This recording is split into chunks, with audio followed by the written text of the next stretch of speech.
beserong terus la gembira. Nah coba,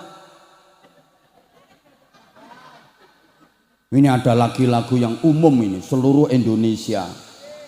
Tahu siapa yang mulai itu? Masih bayi itu dipangku sambil dinyanyiin. Tepuk ame siang kalau malam bohong. Bayi seluruh dunia siang malam yo mimik susu. Lah kalau siang makan nasi malam neritik nyari susu itu siapa? Mati. Ayem hidup tentrem meskipun duitnya cocok.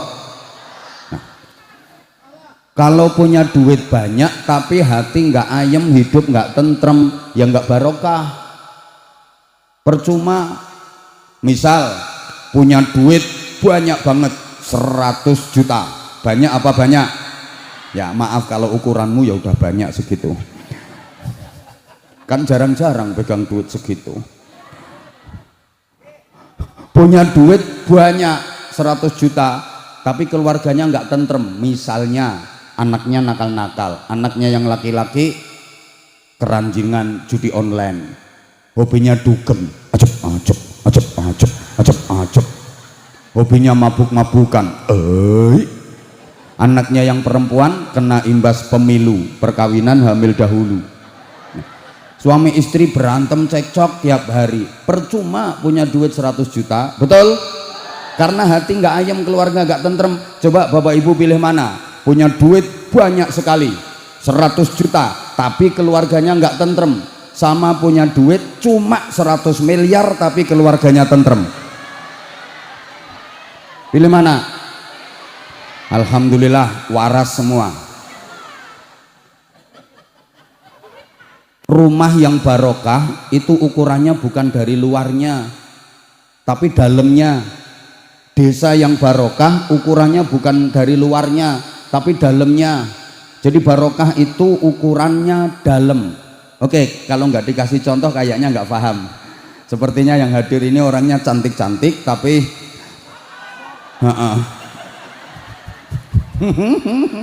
maaf ya kalau aku bilang on itu bukan karena merendahkan apalagi melecehkan, sama sekali ndak. Itu bahasa akrab karena aku tuh orangnya nggak bisa jauh dari kamu.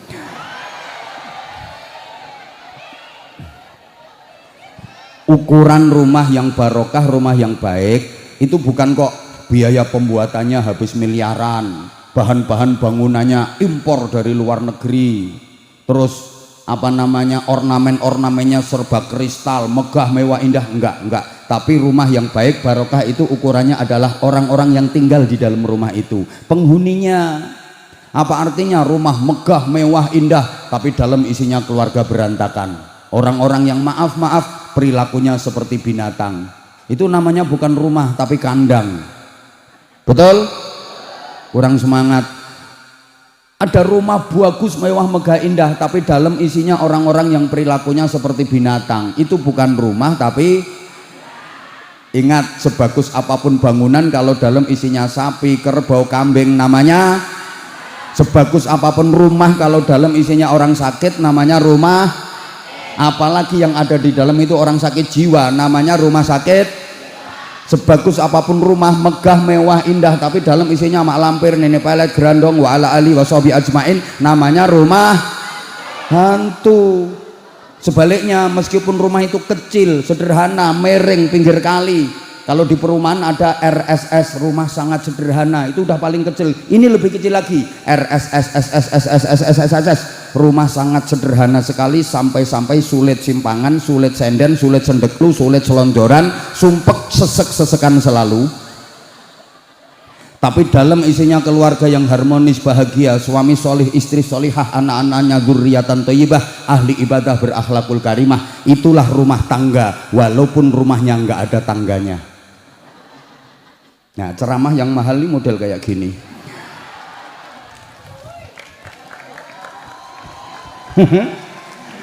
Allahumma sholli ala Muhammad. Sama baju disebut barokah, baik, itu ukurannya bukan bandrolnya mahal, bahannya kain kualitas terbaik, karya desainer kelas dunia, funky, trendy, enggak. Tapi baju yang barokah yang baik itu ukurannya adalah orang yang make. Ada baju karya desainer top dunia, tapi maaf yang make perempuan nakal. Apa itu namanya? WTS, wadah titip senjata.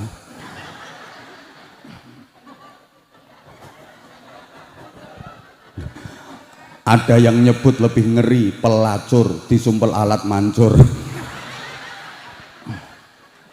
Kalau di Jawa Timur namanya I love you, mari dilapi tinggal melayu. Itu baju jadi murah karena yang pakai perempuan murahan, betul? Sebaliknya, ada baju itu bandrolnya murah, kainnya itu titron paling jelek, kaku. Jahitnya nggak pakai benang, tapi pakai kawat bendrat. Warnanya kontras, atas merah bawah hijau kayak kapsul. Tapi yang make perempuan solihah, ahli ibadah, berakhlakul karimah, seperti perempuan-perempuan Panggang Sari. Amin apa? Solihah gitu. Loh, baju itu jadi mahal, barokah itu. Halo? Coba kalau nggak percaya tanyakan sama bapak-bapak.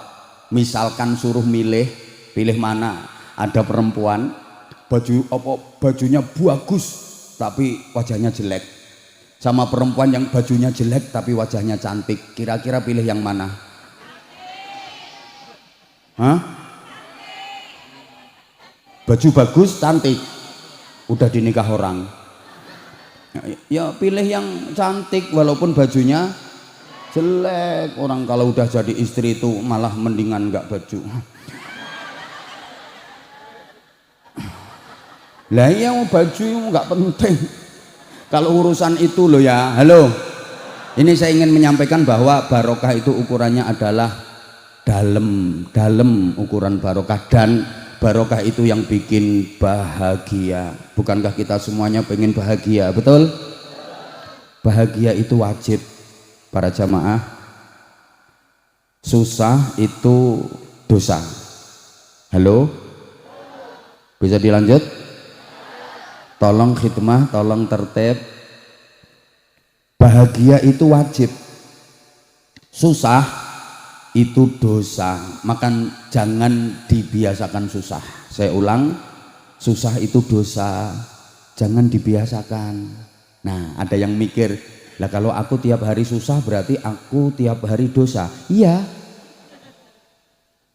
Kenapa susah kok dosa?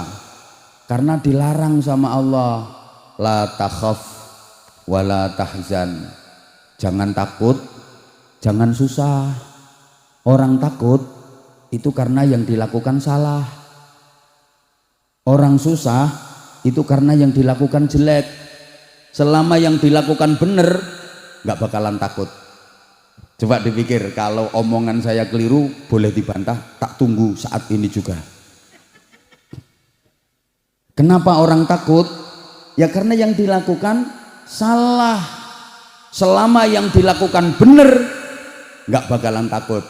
Makanya betul pepatah, berani karena benar, takut karena. Loh iya, orang susah, halo, itu karena yang dilakukan jelek. Selama yang dilakukan baik, nggak mungkin susah. Pasti bawaannya seneng, pasti bawaannya bahagia. Makanya Bapak Ibu kalau pengen tahu yang dilakukan itu baik apa jelek, gampang. Istafti qalbak, tanyakan pada hatimu. Melakukan apapun, mengerjakan apapun, kalau hatinya seneng, gembira, bahagia, itu berarti yang dilakukan baik. Melakukan apapun, kalau hatinya susah, cemas, gelisah, itu tanda yang dilakukan jelek. Maaf, Bapak Ibu kalau sekali waktu, maaf ya tak kasih sekali waktu, Bapak Ibu kalau sekali waktu sholat tahajud, ya karena kan potongan-potongan kayak gini kan nggak bisa rutin. Siapa bilang ngece, meremehkan? Bukan. Orang yang rutin tahajudnya itu dari wajahnya kelihatan mencorong. Nah, wajah itu perasaan dan hatinya seneng apa bahagia? Susah apa bahagia? Ya Allah, ndak nyauti. Sampean kalau sekali waktu qiyamul lail sholat malam itu perasaannya susah apa tenang? Tenang, karena yang dilakukan baik. Oke, semuanya yang hadir di sini saat ini perasaannya susah apa seneng? Seneng, nggak kelihatan kalau masih banyak kreditan. Ya karena yang dilakukan baik. Coba orang nyuri itu perasaannya tenang apa cemas? Tenang apa gelisah? Mesti gelisah karena yang dilakukan salah. Tengok. Kalau pengen lebih jelas lagi, tolong dijawab yang kenceng. Khusus ibu-ibu, bapak-bapak diem. Ibu-ibu, misalnya naik motor, dibonceng suami sendiri sama dibonceng suami orang lain, rasanya sama apa beda? Nah, berarti kebiasaan itu. Lah, kok bisa membedakan nih loh?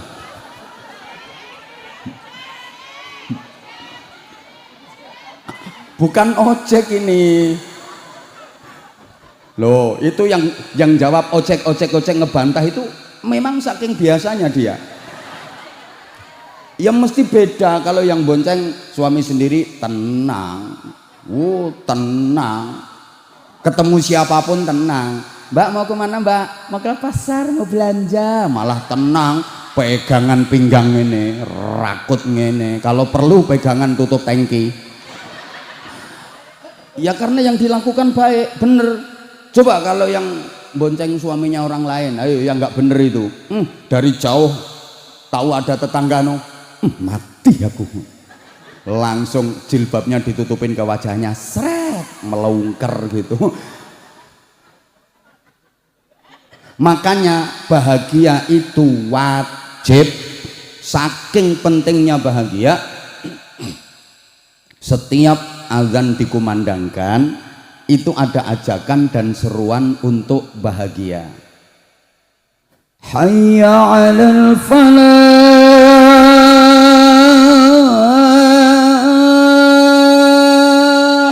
Itu artinya ayo bahagia. Ayo bahagia, nggak usah diomongin, suaranya enak. Kalau nggak enak ya nggak laris kok. Hayya 'alal falah itu artinya ayo bahagia. Di tempat saya di Bojonegoro sana sampai sekarang azan itu masih pakai hayya 'alal falah. Di sini gimana? Oh ya, berarti lah itu saking pentingnya. Hayya 'alal falah.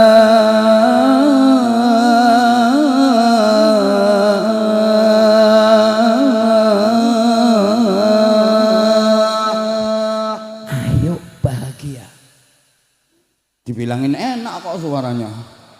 Ini padahal suara nomor 3. Suara nomor 1 lebih enak lagi, tapi syaratnya harus minum jahe dulu.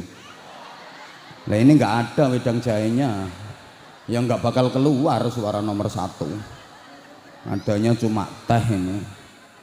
Biasanya keluar suara nomor 1 itu kalau habis minum wedang jahe. Mudah-mudahan panitianya peka.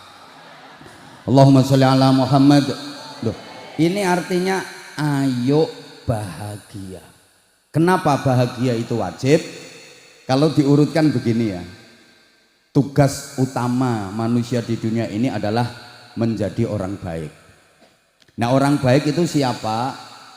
Menurut Rasulullah, khairun nasi anfa'uhum linnas.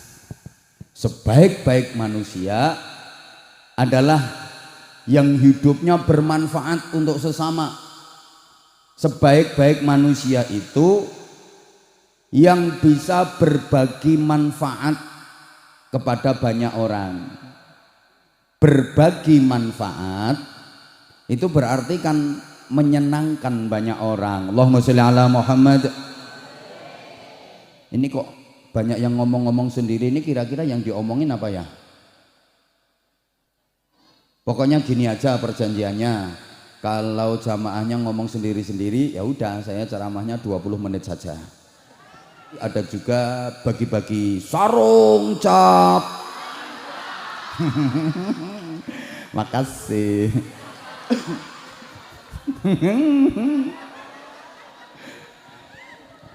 Boleh dilanjut? Bisa dilanjut? Oke. Kalau diurut begini sayang. Emang aku sayang sama kamu.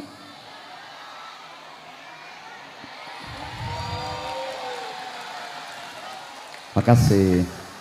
Nah, jadi penceramah kalau lumayan sakti ya seperti ini. Baru ngomongin jahe, jahenya datang. Oke, tugas manusia di dunia ini menjadi orang baik. Lah orang baik itu siapa? Orang baik itu orang yang hidupnya bermanfaat untuk banyak orang. Berarti berbagi manfaat kepada banyak orang.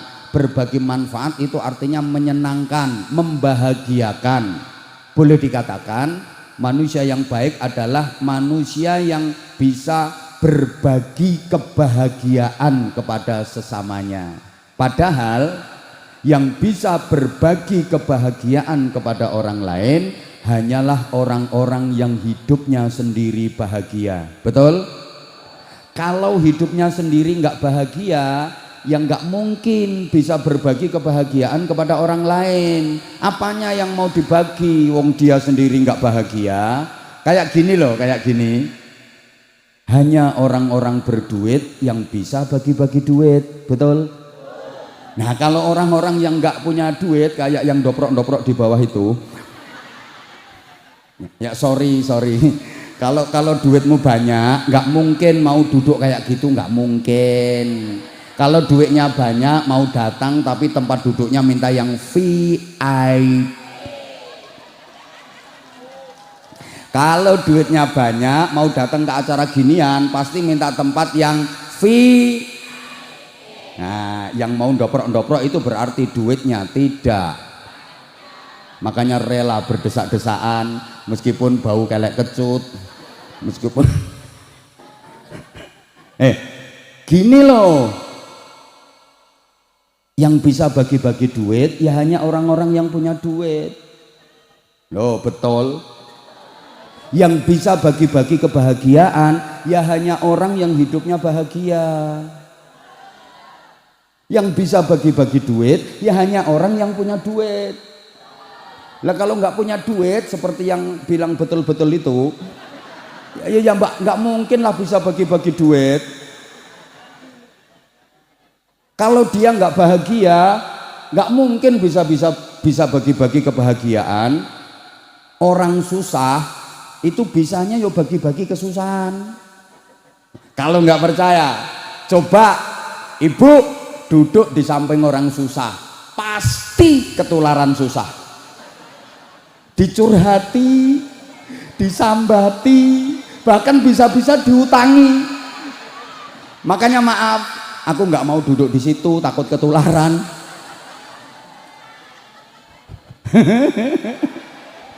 Enggak sayang, enggak. Itu bahasa candaan. Subhanallah, sejujurnya saya senang, saya bahagia melihat jamaahnya. Ya Allah, sayang tempatnya emang kurang luas. Ini tempatnya ini aneh. Jadi yang sebelah sini pendek, sana panjang. Ini kayak katok. Jadi ini boleh dibilang jalan katok ini.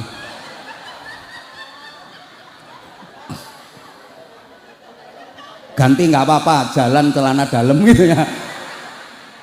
Ya persis ini persis. Ini kantongannya di sini. Ini yang kaki kanan, ini yang kaki kiri.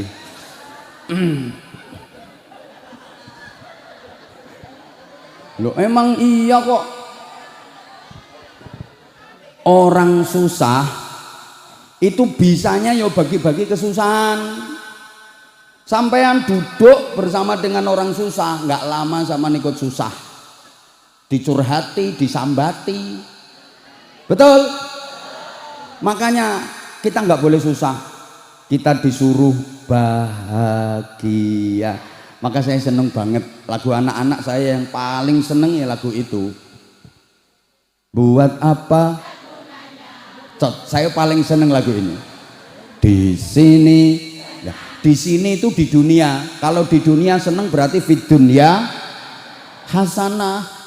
Di sana, nah di sana itu di akhirat, berarti wafil akhirati hasanah. Di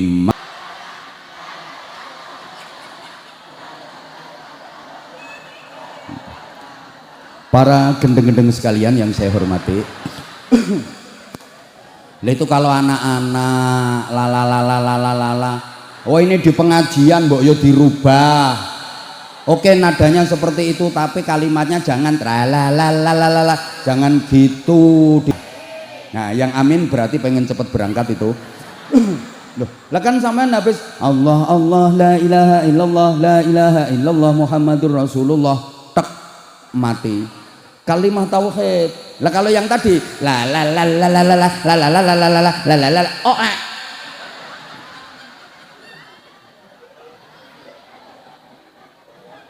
coba kalau bisa ini ya, untuk yang RA atau TK-TK Islam itu dirubah dikit-dikit kan nggak apa-apa. Maaf ya, lagu-lagu yang nggak ada nilai edukasi itu sebagusnya nggak usah diajarkan ke anak-anak. Karena apa?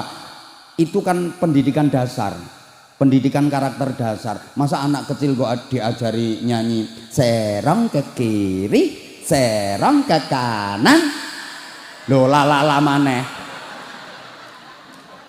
Pendidikan dasar itu ihdinas siratal mustaqim, tunjukkan kami jalan yang lurus. Lagi kok diajari serong ke kiri, serong, nanti dewasanya anakmu jadi tukang serong. Habis serong terus lala gembira. Ayo coba. Ini ada lagu-lagu yang umum ini seluruh Indonesia. Tahu siapa yang mulai itu? Masih bayi itu di pangku sambil dinyanyiin tepuk ame siang kalau malam bohong. Bayi seluruh dunia siang malam yo mimik susu. Lah kalau siang makan nasi, malam neritik nyari susu, itu siapa? Ya. Bayi tua itu. Lagu apaan? Masih kecil diajari bohong. Oke, kalau suka nadanya, kalimatnya dirubah kenapa? Misalnya ame belalang kupu-kupu, besok jadi kiai, sekarang mondok dulu. Kan keren toh? Ame belalang kupu-kupu, besok jadi bunyai, sekarang ngaji dulu. Kan bagus. Ame belalang kupu-kupu, besok jadi bupati, sekarang kampanye dulu. Kan keren toh?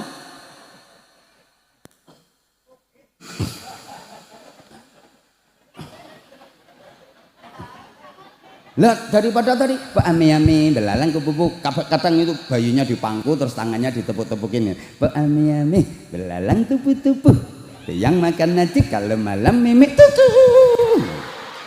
Ya semuanya tahu kalau tutunya di sini. Tapi kenapa harus dipegangin? Tutu.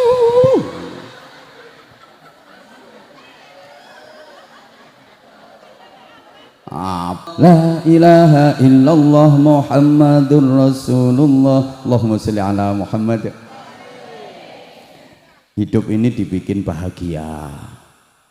Halo? Makanya maaf, saya kalau ngaji pakai metode humor. Tapi maaf, di dalam humor yang tersampaikan itu kalau dicerna insya Allah ada ilmu dan hikmahnya. Bukan asal cengengesan. Ini perlu dibedakan. Loh, kalau hanya sekedar cengengesan ya ndak usah ngaji, dagelan dan lawak aja. Kita humor, tapi insya Allah di dalam humor-humor yang disampaikan itu ada hikmahnya, ada ilmunya. Bukan sekedar ngeklek cengengesan, understand? Loh, kenapa? Ya karena saya pengen ya jamaah itu bahagia, jalani hidup dengan bahagia. Setuju? Ya Allah kurang semangat. Setuju? Kenapa sih hidup cuman sekali dibikin susah? Yuk kita hadapi dengan bahagia. Apalagi misalnya kalau lagi ada situasi yang panas, situasi yang ruwet, yuk kita happy aja, kita bikin bahagia. Sehingga kalau banyak orang mengatakan hidup itu ada dua, ada susah, ada senang. Misalnya bagi kita prinsip itu nggak berlaku. Memang hidup ada dua, tapi bukan susah senang, tapi senang dan senang banget. Setuju? Hidup itu ada dua, bukan kok ada susah, ada senang, tapi ada senang dan ada senang banget. Setuju? Nah, kalau pengen bahagia, apa? Oke, saya lanjut, tapi tolong yang merasa nggak ikut nyumbang nggak usah cerewet ya. Kalau pengen bahagia, ya harus usaha, harus ikhtiar, nggak boleh berdiam diri berpangku tangan. Pengen bahagia harus usaha, pengen bahagia kok diem aja nggak mau usaha, nonsen. Allahumma sholli ala Muhammad. Duh, kenapa harus usaha? Apa Allah nggak bisa bikin orang bahagia tanpa usaha? Bisa banget. Allah Maha Kuasa kok. Allah bisa bikin manusia bahagia tanpa harus usaha. Tapi kita tetap diwajibkan untuk usaha. Tujuannya apa? Agar kebahagiaan itu jadi sempurna. Manusia itu punya karakter suka menikmati hasil karyanya sendiri. Gini loh Bapak Ibu, orang itu kalau habis usaha keras, capek, payah, terus nerima hasil, bahagia, lega. Beda dengan yang nggak ngapa-ngapain, tahu-tahu dapat. Mungkin ya seneng, tapi nggak begitu sempurna. Coba, bapak-bapak habis kerja keras, peras keringat, banting tulang, tentengan ndak karu-karuan, sampai mengamalkan bukan hanya P4, tapi P banyak banget. Pergi pagi pulang petang, poyang payungan, pontang panting, pantat panas, pinggang pegal, perut perih, pala pusing, peringas pengis, perirak beri, pendelak pendelir, porarak pelorok, peletak peletik, penculat penculot, perengat perengut, perang pereng, penghasilan pas-pasan, pengeluaran pol-polan, potongan pirang-pirang, pajak, pungutan, premi, pulsa, udang petentengan, terus dapat duit, lega gitu. Alhamdulillah, seneng banget, bahagia banget. Daripada nggak ngapa-ngapain, tahu-tahu dapat duit. Betul? Ya Allah, udah gini aja, coba Bapak Ibu pilih mana? Sama ngapa-ngapain dulu baru punya anak, pilih mana? Nah ya pilih ngapa-ngapain dulu, yang enak itu ngapa-ngapainnya.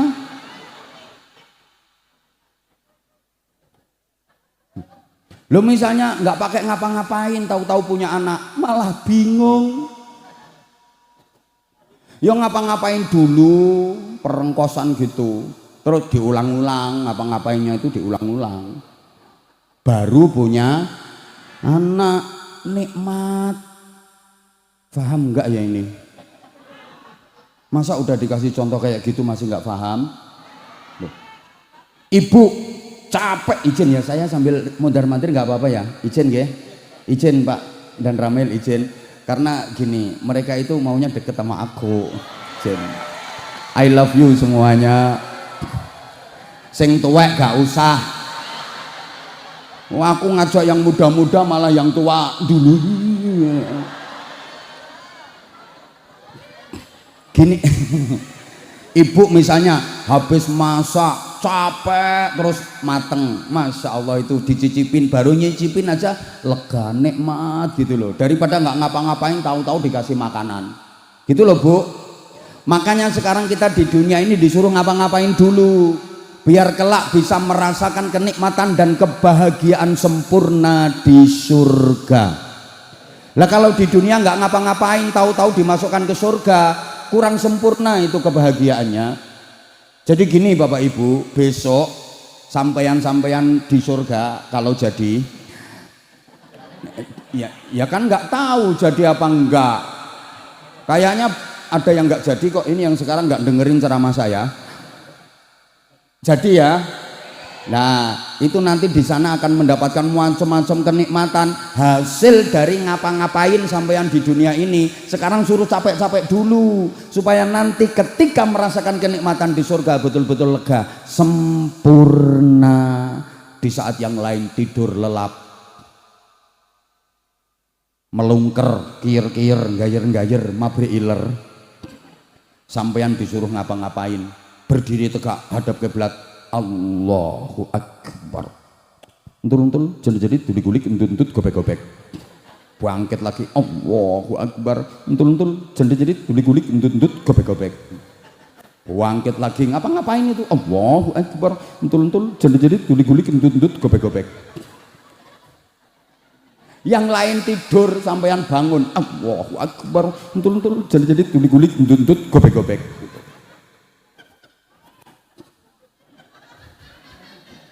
Nanti sampean akan merasakan dan mendapatkan kenikmatan sempurna di surga. I love you. Ngeyel sing tuwek-tuwek ini.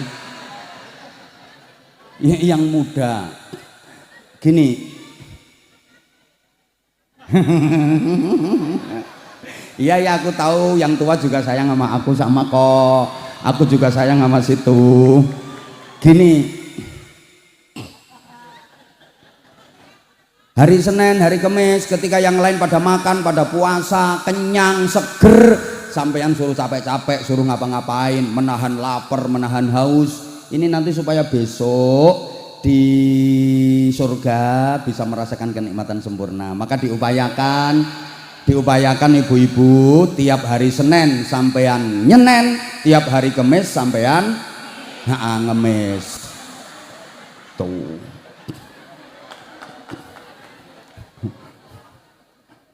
Puasa Senin Kemis. Lah kayak gini loh, yang lain entah kemana, ngapain yang di luar. Kadang ada yang cuma main-main, bahkan ada yang begadang, ada yang malah nggak bener. Sampean meskipun tadi sempat hujan rintik-rintik tetap berangkat ke sini, capek-capek ngapa-ngapain, kemudian duduk di sini, nggak ada alasnya. Kadang pantatnya sampai dekok.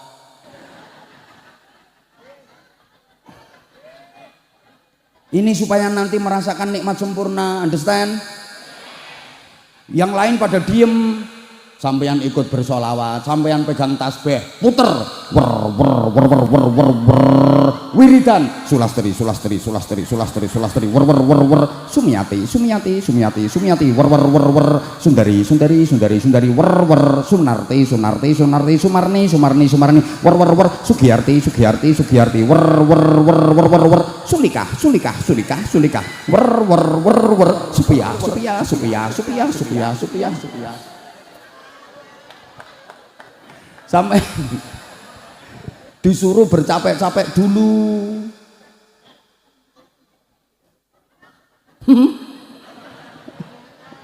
Rondo sak panggang sari keluar semua itu.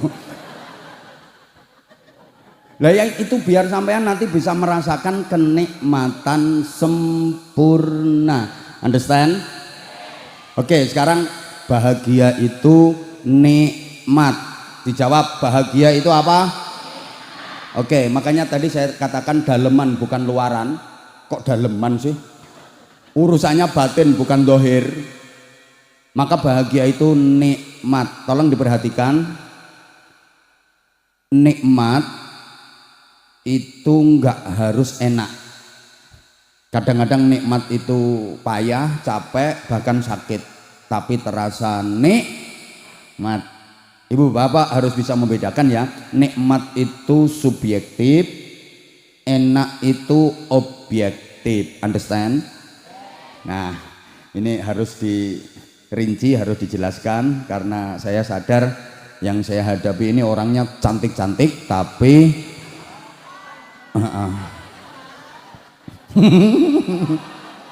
enggak saya itu sayang, ada yang syaiton. Dilanjut apa enggak ini? Ya kita maaf ya, tadi saya dibisiki panitia, waktunya saya ceramah hanya 30 menit saja. Ya terus mintanya sampai jam berapa? Hah? Sampai jam 12 kuat? Sampai jam 1 kuat? Sampai jam 2 kuat? Oke, siapa takut sampean di sini sampai jam 2, aku pulang duluan. Loh, ini kan sedianya tadi ceramahnya 2. Saya katanya 30 menit saja. Loh, jangan salahkan saya, salahkan panitia.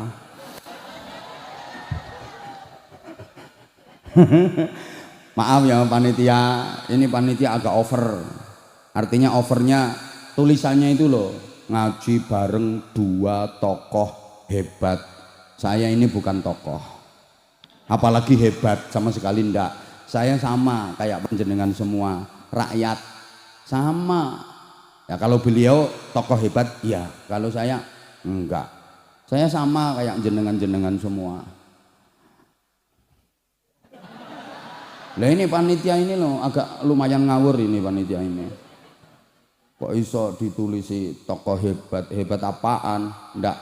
Saya sama kayak panjenengan, sama. Maka materi-materi ceramah saya itu biasanya ya realitas sosial yang biasa saya angkat, hal-hal yang biasanya dianggap sepele tapi ternyata itu sesuatu yang sangat penting gitu loh, itu yang biasa saya angkat. Ya mohon maaf kalau konsumsi yang saya sampaikan ini bukan konsumsi dari yang di panggung, Bapak dan Ibu yang terhormat, mohon maaf, yang saya sampaikan bukan konsumsi penjenengan-penjenengan, tapi memang saya niat ngomongi yang doprok-doprok itu, yang jemburus itu yang selevel sama saya. Jadi sebenarnya saya nggak ada urusan sama yang di panggung.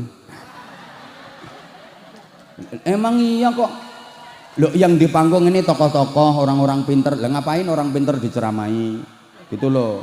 Saya nggak ada urusan sama mereka. Loh, misalnya sekarang turun semua juga nggak masalah kok. Tanpa dihadiri oleh yang di panggung ini, pengajian ini tetap jalan kok, betul? Ijen Pandan Ramil. Ini bahasa saya, orang kalau belum kenal saya, wah ini ngomongnya ngawur, berani banget loh. Berani kan karena benar, emang ini yang saya sampaikan kebenaran, ngapain takut? Gitu loh. Saya dari dulu orangnya kayak gini, kalau nggak siap ya silahkan pulang gitu aja, kok repot. Ya maaf, saya itu ceramah di hadapan yang di pundaknya udah bintang-bintang, ya kayak gini ceramah saya biasa, apalagi yang baru seret ini ya biasa, dan kita kayak gitu emang. Loh, saya di hadapan gubernur, menteri ya kayak gini ceramah saya. Apa maneh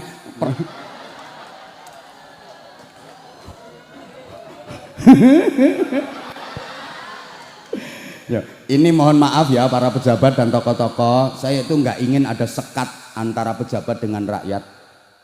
Saya pengennya seperti itu. Ya, saya pengennya seperti itu supaya pejabat-pejabat itu betul-betul merakyat, dan itu pula yang dicontohkan oleh Kang Deddy Mulyadi kan seperti itu. Beliau betul-betul merakyat. Nah, lah kalau yang gubernurnya saja merakyat kayak gitu, masa anak buahnya kok mau angkuh, mau sombong? Ya, soalnya kadang-kadang ada orang punya jabatan itu sombongnya jalannya degeng-degeng gini. Kesenggol dikit marah-marah. Jangan macam-macam saudara sama saya. Saudara nggak tahu siapa saya. Loh, lupa namanya sendiri. Padahal jabatannya apa? Jabatannya itu cuma wakil RT. Sombongnya nggak betahi wong cuma perwakilan gubernur kok. Perwakilan. Enggak terima ya silahkan pulang, begitu aja kok repot. Wong datang ke sini juga nggak ninggali apa-apa. Wong diharapkan yang datang gubernur itu kan biar bisa ninggali apa-apa. Aku udah tahu itu politiknya panitia. Ternyata perwakilan. Yo zong akhirnya. Paling-paling cuman diomongi nanti bikin proposal, paling-paling ngono. Aku ku lho wis hafal, yang model kayak gitu udah hafal aku.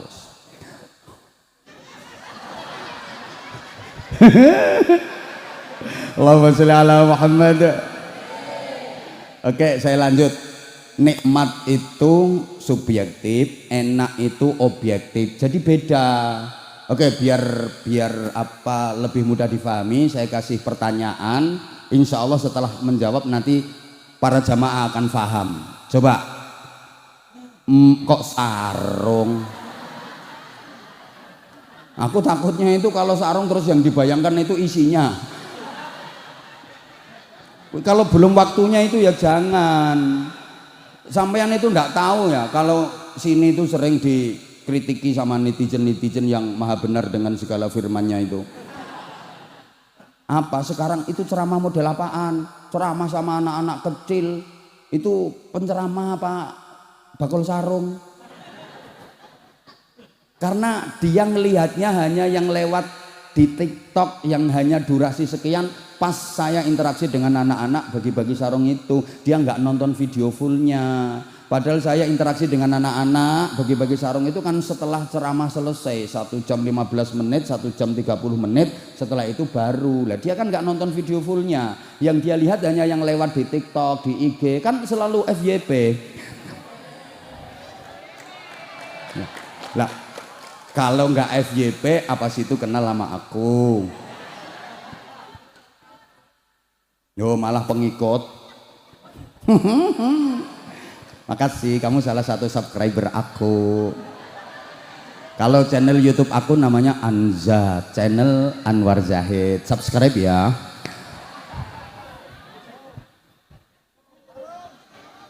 Anza channel Anwar Zahid. Jangan lupa subscribe, like, and share. Bagi yang udah subscribe, makasih. Allahumma sholli ala Muhammad. Ini agar sampean tahu bahwa nikmat dengan enak itu berbeda. Tolong dijawab, makan di restoran mewah dengan makan di tengah sawah, enak mana? Nah, sawah itu baru mantuk-mantuk. Iya. Lah tadi jawabnya kok kompak, sawah. Ya karena nggak pernah ke restoran. Bapak Ibu mohon maaf ya. Kalau soal enak, ya jelas enak yang di restoran mewah. Tapi bicara nikmat boleh jadi lebih nikmat yang di tengah sawah. Makan meskipun di tengah sawah, tubuh capek habis nyangkul, kotor, penuh lumpur. Menunya sederhana bingit, nggak ada lauknya, cuma nasi sama sambal kecap plus sate. Ya udah nasi sama sambal tok, nggak ada satenya. Tapi pikiran tenang, hati nggak habis-habisan itu makan saking nikmatnya. Lebih nasinya tambah sambalnya, lebih sambalnya tambah nasinya, lebih nasinya tambah sambalnya, lebih sambalnya tambah nasinya. Sambal habis, nasinya masih ada, ambil linet. Oke, biar lebih jelas lagi ya. Tidur di spring bed sama tidur di pring kriet jelas lebih enak yang di spring bed, mendut-mendut. Tapi bicara nikmat, boleh jadi lebih nikmat yang tidurnya di pring kriet dari bambu, pakunya teng serongat. Mau tidur itu punggung kecepit, kecantol paku, kriat. Begitu tidur lelap, blek, sek, mimpi berangkat umroh. Ngipi diamini. Itu mentalnya orang-orang yang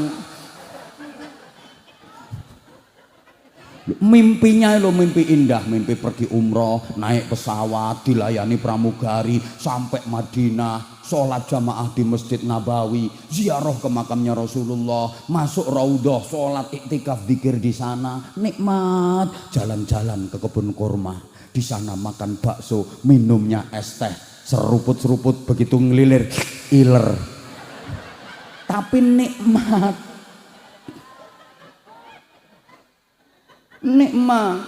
Lah yang tidurnya di spring bed mentul-mentul mendut-mendut begitu lelap blek sek, mimpi dikejar-kejar hantu, mimpi tenggelam, mimpi kecelakaan, bangun tidur nggak nikmat gitu loh. Maka maaf, nikmat itu kadang-kadang capek, payah, sakit, tapi rasanya nikmat. Ibu-ibu, khusus ibu-ibu tolong dijawab pertanyaan aku, dicubit itu sakit apa sakit?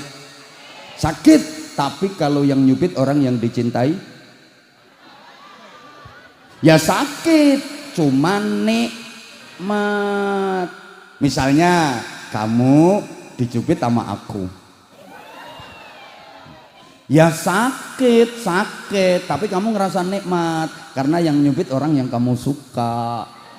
Loh, nganti beset siwel lo nggak diobati, malah difoto, digawe status, dikasih caption, dicubit Abah Anza.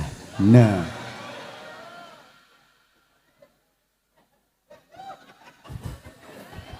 ayo ibu yang sebelah sini, jawab sayang, jawab. Hamil, bahasa Inggrisnya the meteng. Capek apa capek? Payah apa payah? Sakit apa sakit? Yang bapak-bapak nggak usah ikut-ikutan jawab. Apa bisa ngerasakan sakitnya?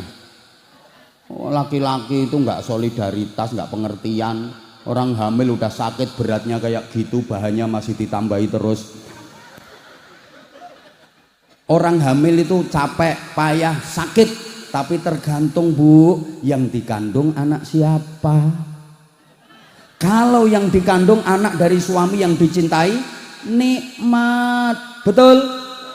Payahnya payah, capek sih capek, tapi karena yang dikandung itu anak dari suami yang dicintai, terasa nikmat. Baru hamil muda itu udah ngerasa capek, itu muntah-muntah, namanya muntah kering, nggak keluar apa-apanya.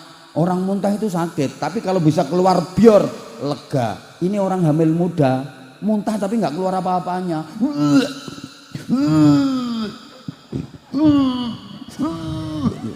sakit itu.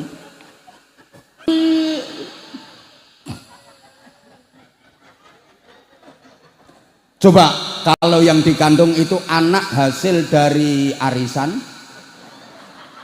iya dipeletet-peletet ndak karu-karuan.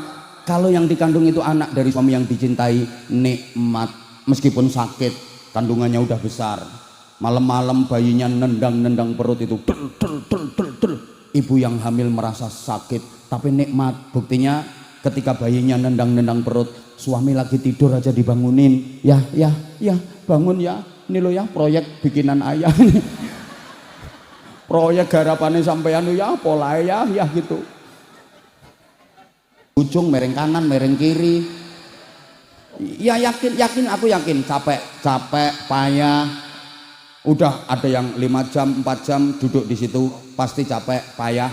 Tapi meskipun capek payah, ibu merasa nikmat karena bisa jumpa sama idola.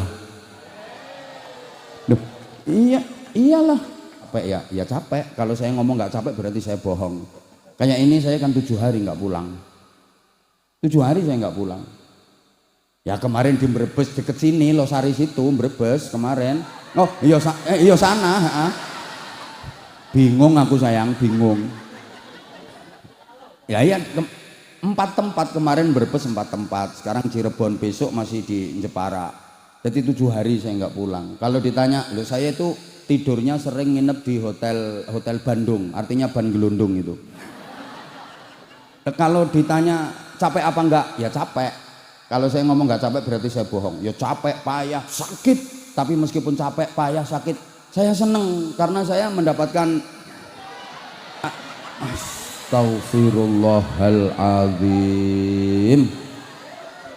Itu otak kalau error ya kayak gitu. Pikirannya kok saya mendapatkan barokah, saya mendapatkan saudara sekian banyak. Loh kalau saya nggak datang ke sini, apa saya bisa ketemu sama Pak Dan Ramil? Apa saya bisa ketemu sama perwakilan gubernur? Perwakilan.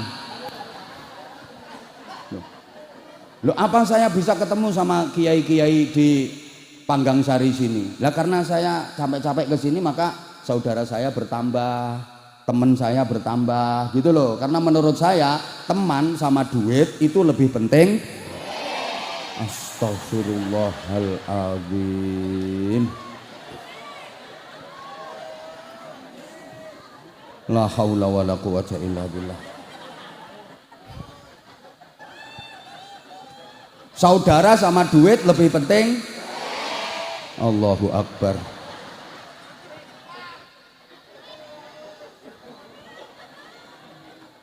Keluarga sama duit lebih milih. Astagfirullah. Makanya banyak orang ribut dengan saudara gara-gara nggak rukun dengan tetangga ya perkara. Sehingga kalau ada pilihan apa-apa itu ya milih calon yang ngasih. Astagfirullahaladzim. La haula wala quwwata illa billahil aliyil azim. Coba tak kasih pengertian sedikit aja, sedikit tolong diperhatikan, serius. Pikir ya, misalnya sampean tuh punya duit banyak banget, sampai nggak berseri saking banyaknya duit, tapi hidupmu sendirian, nggak ada temennya. Ayo mau apa? Percuma duit banyak, hidup sendirian, nggak ada temen. Sebaliknya, meskipun nggak punya duit, tapi temennya banyak, enak. Lagi susah, banyak yang nolong, kan temennya banyak. Lagi bingung, banyak yang nolong, banyak yang bantu, kan temennya banyak. Betul? Makanya temen sama duit ternyata lebih penting. La haula wala quwwata illa billahil aliyil azim. Lo tadi kok udah bilang iya. Coba saya tak berusaha sekali lagi. Misalnya duitmu banyak banget, tapi hidupmu sendirian, ijen nggak ada temennya, ayo mau ngapain? Percuma duit banyak. Sebaliknya, meskipun nggak punya duit tapi banyak temen, lo enak. Lagi susah, banyak yang nolong karena temennya banyak. Betul? Lagi susah, banyak yang bantu karena temennya banyak. Makanya temen sama duit lebih penting. Para gendeng-gendeng sekalian yang saya hormati, astagfirullahaladzim. Dah, ini ceramah paling gagal seluruh dunia ya ini. Orang tadi baru bilang betul, baru bilang enggih. Dah mas, lemes aku. Duduk aja.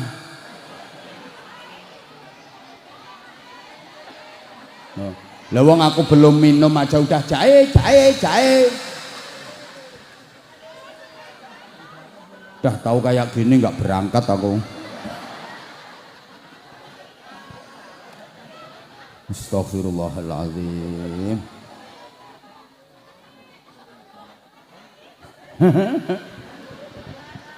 Allahumma sholli ala Muhammad.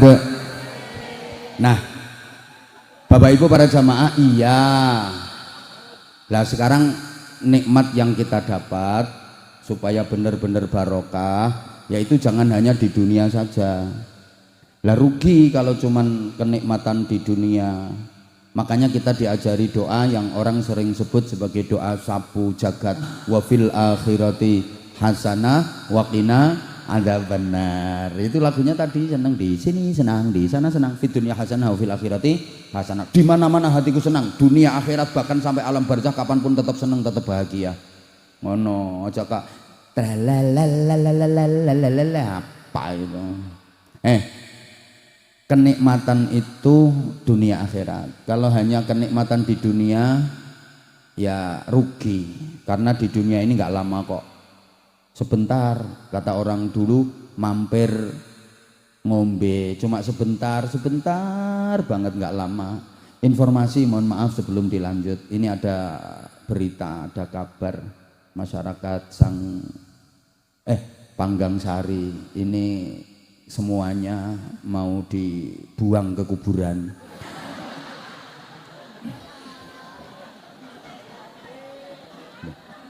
Mau nggak mau ya harus mau.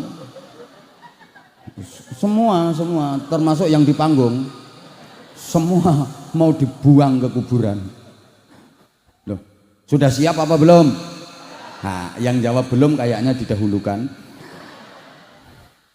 Lah di dunia ini nggak lama kok. Coba diinget-inget. Baru kapan toh? Baru kapan hari Jumat? Ini besoknya lagi, lusa udah Jumat lagi. Ramadan itu perasaan baru kemarin. Ini 3 bulan lagi udah Ramadan. Nggak sampai 3 bulan lagi udah Ramadan. Betul? Sebentar banget. Coba ibu-ibu inget-inget ya. Baru kapan ibu ketemu sama suaminya ibu? Coba. Tahu-tahu sekarang udah punya cucu. Coba cepet banget, nggak lama. Makanya kalau cuman kenikmatan di dunia saja rugi. Dan nikmat dunia itu mata'ul ghurur, bahasa Al-Qur'an, kenikmatan yang menipu. Kenapa dikatakan menipu? Karena nikmatnya, enaknya hanya di permulaan saja. Makin ke belakang makin gak enak. Nikmat yang sejati, nikmat beneran, itu nikmat seterusnya. Bahkan makin lama makin nikmat, semakin ke belakang semakin bertambah nikmat. Itu baru nikmat sejati. Kalau di dunia nggak ada yang kayak gitu. Nikmat di dunia ini enaknya hanya di permulaan saja. Makan itu enaknya ya sendokan pertama. Coba teruskan 50 piring. Paham apa enggak ya?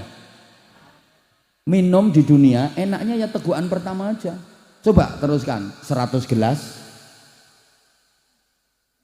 Sate enaknya ya satu tusuk pertama. Coba lanjut 200 tusuk. Makin gak enak, makin gak enak, makin gak enak, makin gak enak. Makanya dikatakan kenikmatan yang menipu. Kalau nikmat sejati itu nikmatnya terus tanpa henti, bahkan makin lama makin nikmat. Nikmat di mana itu? Nikmat di surga. Nanti Bapak Ibu di surga kalau jadi makan di sana itu, ya Allah, kita menelan makanan pertama sama menelan yang ke-100 kali jauh lebih nikmat yang ke-100 kali. Makin lama makin nikmat, tambah nikmat, tambah nikmat, tambah nikmat. Minum juga begitu, tambah seger, tambah lezat, tambah nikmat, tambah nikmat, tambah nikmat, terus seperti itu. Nah ini ada yang berpikir, lah terus nanti beraknya gimana? Kok iso mikir kenceng berak? Ya maaf ya, di surga nanti sudah nggak ada acara ngising, nggak ada acara kenceng, udah nggak ada. Udah selesai. Lah kalau makan minum terus keluar jadi keringet, baunya wangi. Ya, infonya begitu. Ya info kan sama-sama belum pernah ke sana kok. Tapi infonya A1 valid. Duh, iya. Di dunia ini cuma permulaan tok nikmat. Maaf banget ya. Ini nggak ada anak-anak, maaf. Hubungan intim suami istri di dunia. Nikmatnya hanya di permulaan, selesai. Ada yang kuat terus. Protol jenggolmu. Nggak ada. Itu nikmat dunia seperti itu. Besok di surga, lah itu nikmat yang sesungguhnya. Maaf banget, maaf. Laki-laki gagah, ganteng di dunia, berapa lama sih ganteng gagahnya laki-laki di dunia? Coba 60 muda, kayak semua mau ditendang, lari 10 km kuat. Begitu udah tua, jangankan lari, bawa satu kaki aja udah. Siapa ngomong persis ini contoh. Kalau nggak dikasih contoh nggak paham, karena situ cantik tapi loh, bener nggak? Saya sekarang masih bisa teriak-teriak. Ayo nanti kalau udah tua, jangankan teriak-teriak, bersin aja gigi ikut-ikut protol keluar. Nggak lama. Maka jangan pernah membanggakan apalagi menyombongkan gagahmu, gantengmu. Apaan? Nggak lama. Halo? Loh, perempuan juga dibilang cantik, dibilang menarik, berapa lama coba? Berapa lama? Bentar. Perempuan itu kalau umur antara 20 sampai 30 tahun memang ibarat bola itu kayak yang dipakai sepak bola itu. Bola satu yang ngerebut 22 orang, itu masih banyak pemain cadangannya. Kalau umur 20 sampai 30 tahun. Tapi nanti umur 30 sampai 40 tahun berubah jadi bola voli. Yang ngerebut tinggal 12 orang. 40 sampai 50 tahun berubah lagi jadi bola pingpong. Cuman 2 orang yang ngerebut, mentok 4 kalau mainnya ganda. 50 tahun ke atas berubah lagi jadi bola golep. Ini cuman 1 orang tendang tier, hilang, biarin nyari bola lagi. Makanya kalau masih muda ndak usah kemayu, diberi wajah cantik dikit aja, jentik-jentik gelo, bibirnya celemer, apalagi jalan sambil mamerin merek tasnya. Yang mamerin gelangnya ya kerimping. Karena gelangnya kerompong itu loh, ada gelang 5, kerimping. Ada yang kayak gitu tadi mahalul kiamat coba tak perhatiin, ada yang ya Nabi salam alaika.